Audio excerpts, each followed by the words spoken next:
নমস্কার বন্ধুরা, আপনারা সকলে কেমন আছেন? প্রিয়াঙ্কার কিচেনে আপনাদের সকলের আবারও অনেক অনেক স্বাগত। আজকে আমি তৈরি করছি উত্তর ভারতের ভীষণই একটা ফেমাস রেসিপি ডাল মাখনি। তার জন্য এখানে খোসা শুদ্ধ গোটা বিউলির ডাল নিয়ে নিলাম 1 কাপ, তার থেকে একটু বেশি, মোটামুটি 250 গ্রাম। এবার 1/4 নিয়ে নেব রাজমা আর 1/4 নিয়ে নেব ছোলার ডাল। অনেকেই ডাল মাখনিতে ছোলার ডাল ব্যবহার করে না, কিন্তু একবার এই পদ্ধতিতে তৈরি করে দেখুন ডাল মাখনি, খেতে কিন্তু খুবই সুস্বাদু হবে। ডালগুলোকে খুব ভালো করে বারবার জল পাল্টে ধুয়ে নিতে হবে। কালো বিউলির ডালের মধ্যে ভীষণভাবে নোংরা থাকে, সেই জন্য যতক্ষণ না জলটা পরিষ্কার হবে ততক্ষণ ধুয়ে নিতে হবে। এবার ওভারনাইট ভিজিয়ে রেখে দেব।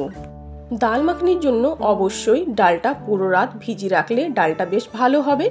সময় না থাকলেও মোটামুটি 5 থেকে 6 ঘন্টা তো ভিজিয়ে রাখতেই হবে।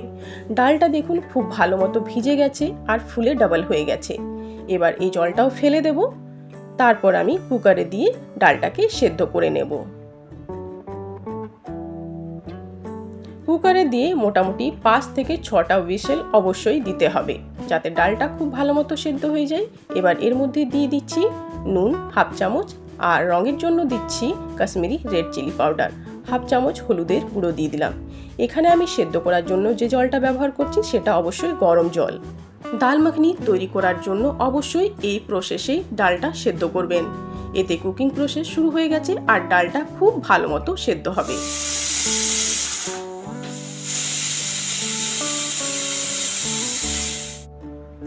ছটা হুইসেল দিয়েছিলাম, তারপর গ্যাসের ফ্লেমটা নিম্ন করে মোটামুটি 10 মিনিট রেখে দিয়েছিলাম। ডালটা খুব ভালো মতো সেদ্ধ হয়ে গেছে। ডাল মাখনির জন্য ঠিক আমার এরকমই ডালটা সেদ্ধ চাই। গ্যাসের মধ্যে কড়াই চাপিয়ে দিয়েছি, এবার রান্নাটা করে নেব। তার মধ্যে দিয়ে দিচ্ছি সাদা তেল আর বেশ কিছুটা বাটার দিয়ে আমি এর মধ্যে দিয়ে দেবো 1/2 চামচ কাশ্মীরি রেড চিলি পাউডার। এতে কালারটা খুব ভালো আসবে। জাস্ট কয়েক সেকেন্ড এইভাবেই মিক্স করে নেব। এবার এর মধ্যে আমি 2 টেবিল স্পুন দিয়ে দিলাম আদা রসুন কাঁচা লঙ্কার পেস্ট। আদা রসুন কাঁচা লঙ্কার পেস্টটাকে খুব ভালো করে ভেজে নিতে হবে, যাতে এর থেকে কাঁচা গন্ধটা বেরিয়ে যায়। মোটামুটি আমি 1.5 মিনিট মতো আদা রসুন কাঁচা লঙ্কার পেস্টটাকে ভেজে নিলাম। এবার এর মধ্যে দিচ্ছি টমেটোর পেস্ট। আমি বড় সাইজের 3টে টমেটোকে পেস্ট তৈরি করে নিয়েছিলাম। টমেটোর পেস্টটা দিয়ে পরে খুব ভালো করে আবারও ভেজে নিতে হবে, যাতে টমেটোর কাঁচা গন্ধটা এর মধ্যে না থাকে। টমেটোর পেস্টটা খুব ভালো করে ভাজা হয়ে গেছে, দেখুন উপরে তেল ও বাটার ভেসে এসেছে। এবার দিয়ে দিলাম হলুদের গুঁড়ো 1/2 চামচ, 1 চামচ কাশ্মীরি রেড চিলি পাউডার। এতে কালারটা খুব ভালো আসবে। ডাল মাখনির জন্য খুব বেশি অতিরিক্ত মশলার প্রয়োজন হয় না। ঠিক এইভাবে ডাল মাখনি তৈরি করতে হবে, যাতে কালার ও টেক্সচার দুটোই খুব ভালো আসে। মশলাটা খুব ভালো করে ভাজা হয়ে গেছে। এবার আমি সেদ্ধ করা ডালটা ওর মধ্যে দিয়ে দেব। দিয়ে পরে খুব ভালো করে মিক্স করে নিতে হবে।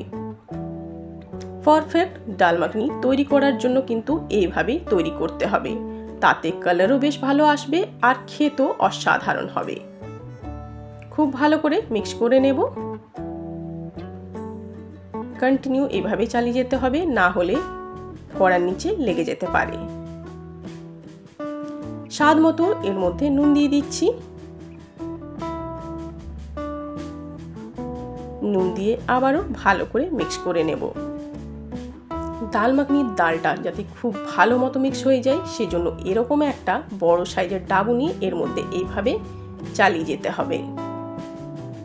এতে ডালটা খুব ভালো মতো সব একসঙ্গে মিক্স হয়ে যাবে। এর মধ্যে আবারও কিছুটা বাটার দিয়ে দিলাম।